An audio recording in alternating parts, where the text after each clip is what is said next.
Welcome to Between Two Pastries, a not-so-typical nutrition podcast. Nicole and Annie are licensed and registered dietitians. Join them as they discuss hot nutrition topics, challenge popular beliefs, and have a blast doing it.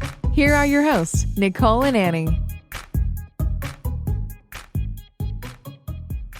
Welcome to Between Two Pastries, everybody. This is Nicole. Hey everyone, it's Annie. Today we're talking about the concept of what Annie and I have seen people thinking is that thinness equals health. So whatever thin looks like to people, that immediately equals health. And well, whether they want to believe it or not, like there's this underlying assumption that like if a person is thin, therefore they're healthy. Period. Right. It doesn't matter if the thinness is 20% body fat, a body where body fat is 20%, or and they weigh 120 pounds, or they weigh 200 pounds and their body fat is 20%. Thin in appearance equals health, but it doesn't. That's not what we're saying. But that's what we're now. Yeah. So what we're saying is that none of this is true at all. Yeah. Correct. Yeah, definitely.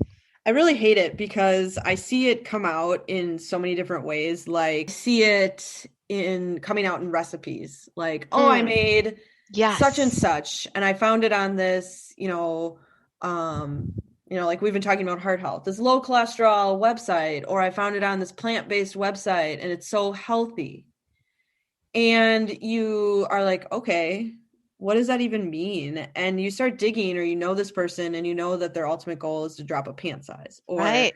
And so everything from finding a recipe to gene shopping, to cooking, to thoughts on themselves is all based on thinness equaling where their health level is. I really am starting to struggle more and more with this notion that in order to be healthy, I have to be a certain size. And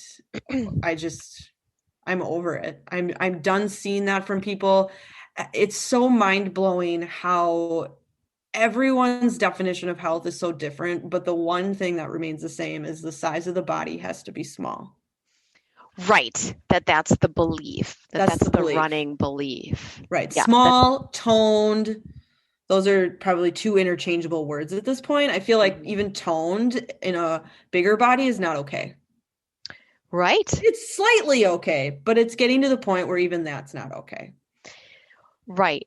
And so it's disturbing when you see people saying that they're striving for health, but what they're doing is working so hard to force their body to either remain at a particular weight or remain looking a particular way.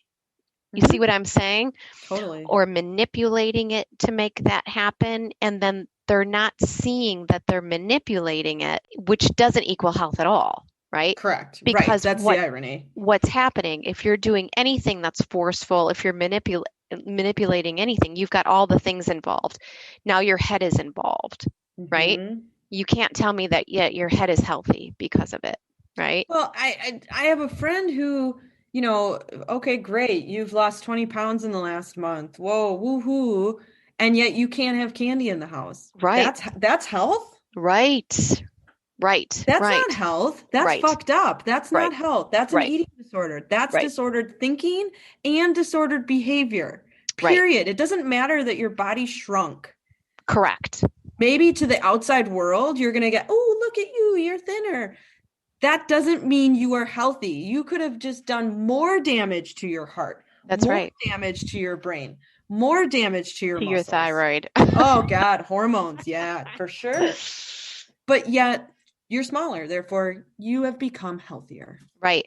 And now what happens to that person, even if they achieve it or even if they don't achieve it, now they start looking at food as something that they have to control. It's a reward or something. On a pedestal. Sure. Ooh, candy. I can't have that. Therefore, I think it's the greatest thing. And now it's a control thing. 100%. Right. 100%. And it's so hard to watch people doing that, especially people you care about or, are friends with or family members or whatever. And you're just like, even, Nicole and I'll say like, hey, that's not true. Like, actually, that's not healthy. You can have candy in the house. You can eat candy and be at a normal weight. You don't need to lose 20 pounds and you're still okay. And your health is not based on that weight. And people, I don't know, I would say in a very nice way, shrug us off. That's not what they do. It's worse. But they completely illegitimize us. Okay, well, that's fine. That's, everyone's open to their own opinion and whatever, right? There's all different types of things you can do.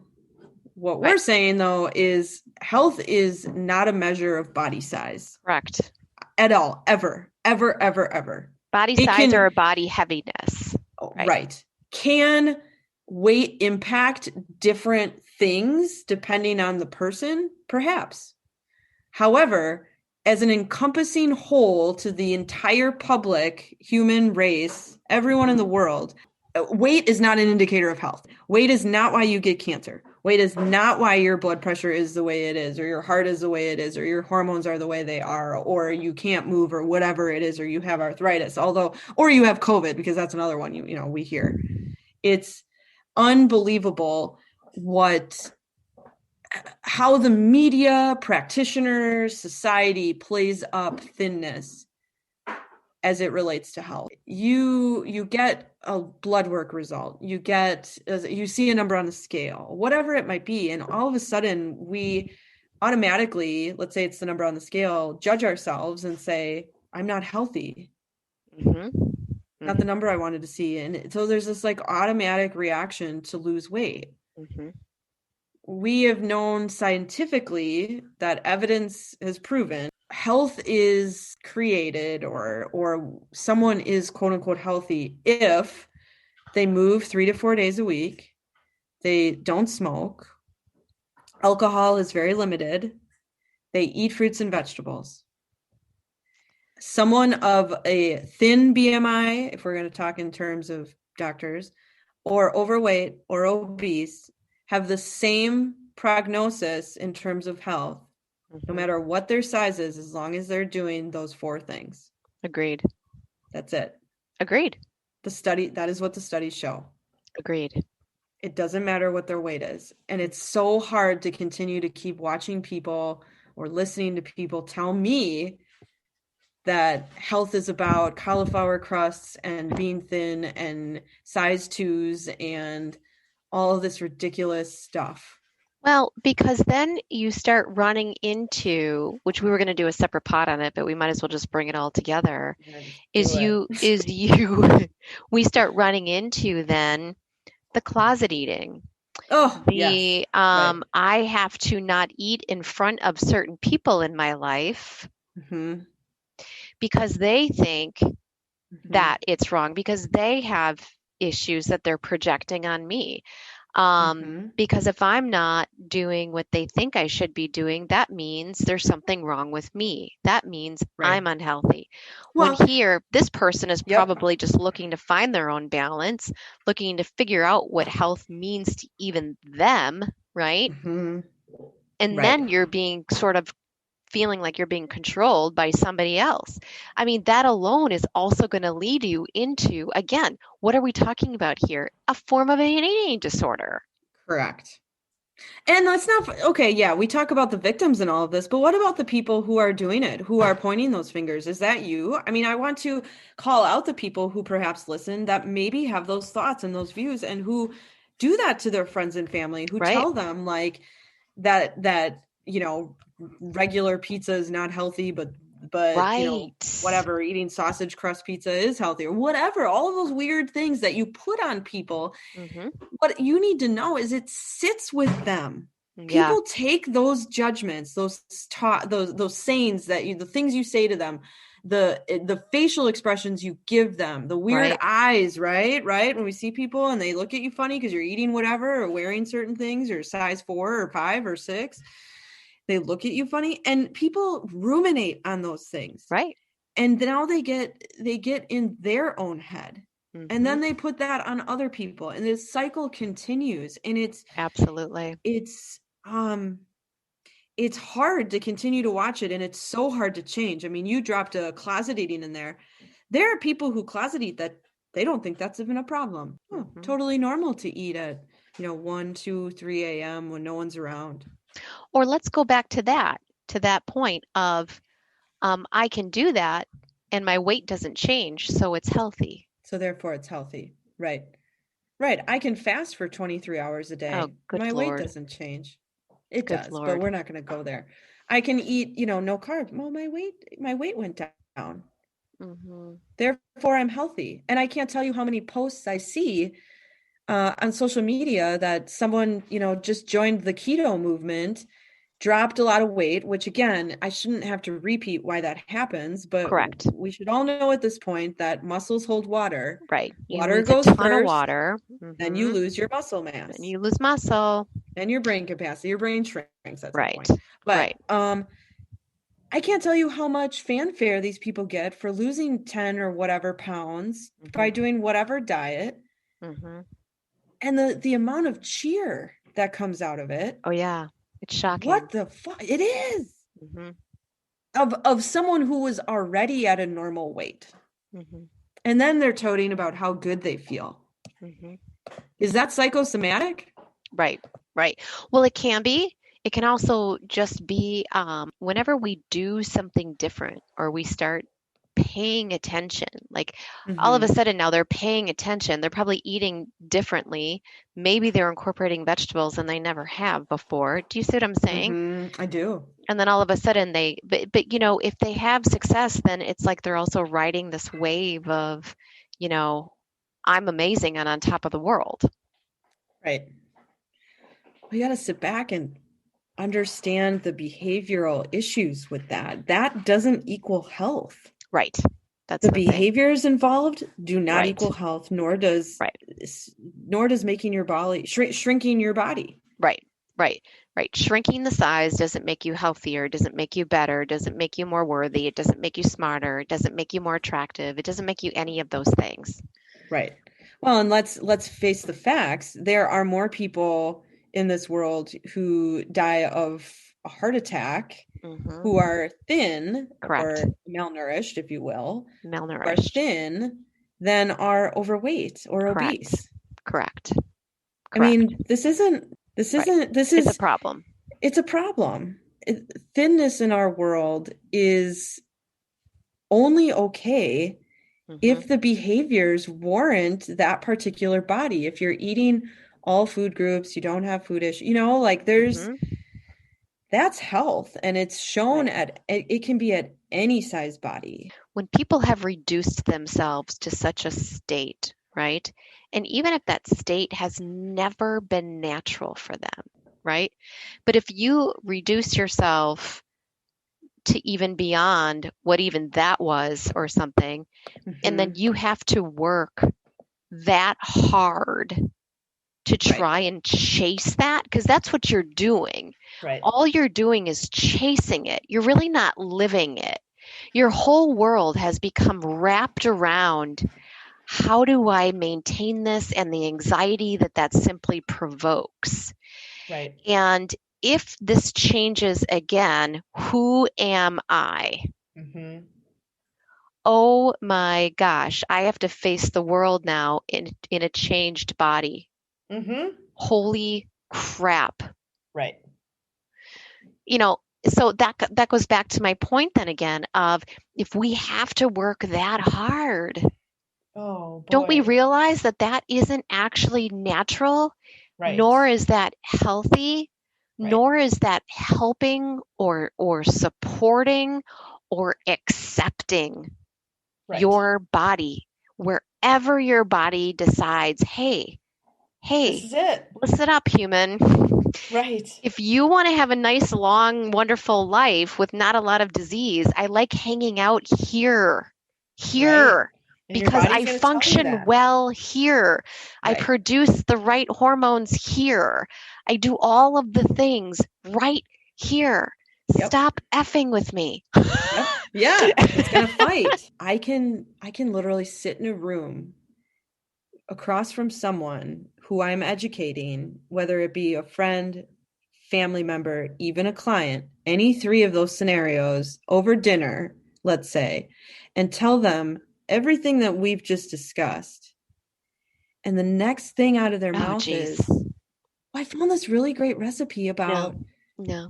And you're like, did you not hear anything? I just like, were No. they still, it's, what is it about the psyche? Because they literally missed all of that and still can't, they can't understand it. They can't grab on that they still want to be a size 0, size 2, or if it's not pants related, then it's about health, which is then weird recipes and diets. And again, I work with plenty of people who have an eating disorder. And of course we see that fear.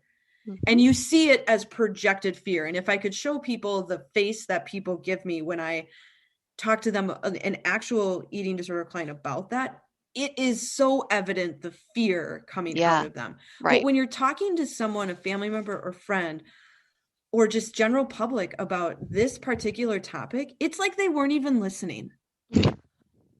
It's like, there's no fear. It just simply, no, you're wrong. Yeah.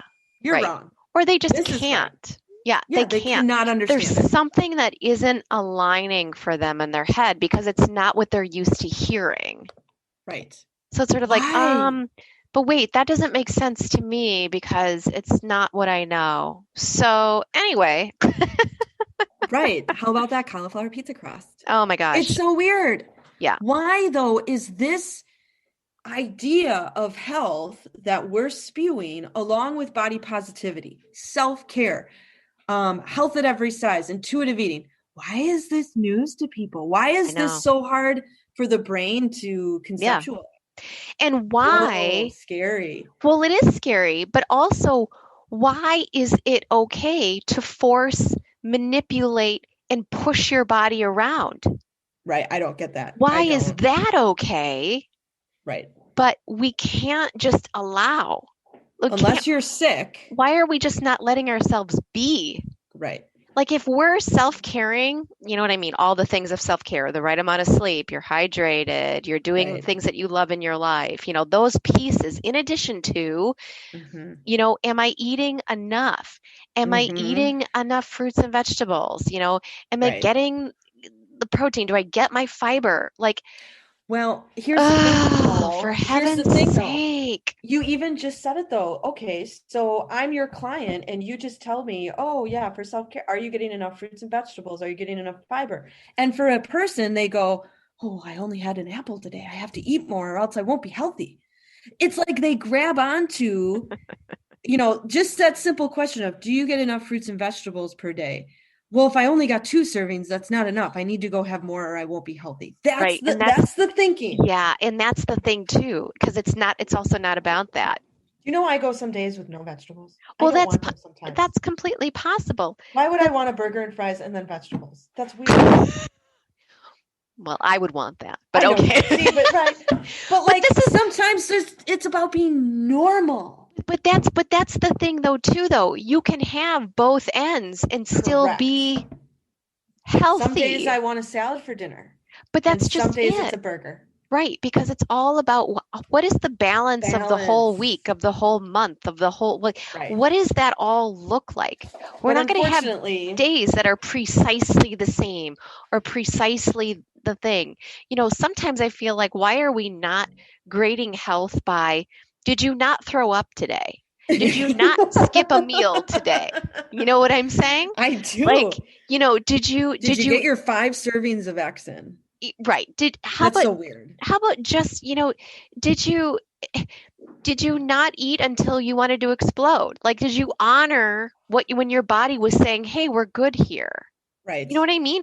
That is what freaking healthy is. Right. And the thing is like, then the argument comes along of, but yabbits belong in forests. That's right. Because it's all like fear of, it still comes down to, I can't trust myself to make decisions for myself. I can't. No, and they can't trust us either. We are out of the norm now. All right. We've discussed this, right?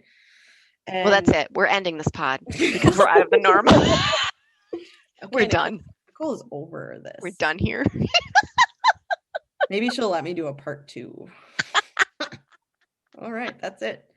Bye. All right. Peace out. Have questions you want to hear discussed on the show? Find us on Facebook or visit between2pastries.com and drop us a line. Want to support the show? Find us on Patreon for exclusive content. If you love the show, find us on iTunes or your favorite podcast platform. Hit the subscribe button and leave us a review.